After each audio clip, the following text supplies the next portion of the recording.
ఇది సిగ్గుమాలిన చర్య. బొగ్గ Narendra you are all educated, not a kid. You are a minister, responsible minister. Provident ఫండ్లో అకౌంట్లు పెరిగితే ఉద్యోగాలు పెరిగినట్ట.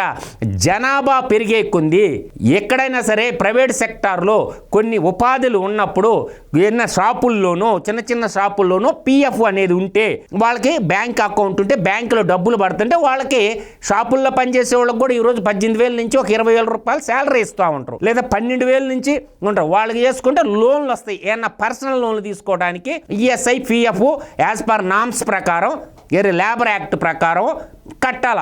చిన్న చిన్న 5 ఉద్యోగాలు 10 ఉద్యోగాలు ఉండేటటువంటి small scale, middle scale, major స్కేల్లో ఉంటాయి. అవి ఆ విధంగా వచ్చినాయి. కానీ ప్రావిడెంట్ ఫండ్ అకౌంట్ల గురించి చెబుతూ దాంట్లో ద్వారా ఉద్యోగాలు పెరిగినాయి, మేము ఇచ్చాము, లిస్టు ప్రకటించరాదా? నేను అంటుండేది ఏంది, నువ్వు ఇచ్చిన ఉద్యోగాలు లిస్టు ప్రకటించరాదా?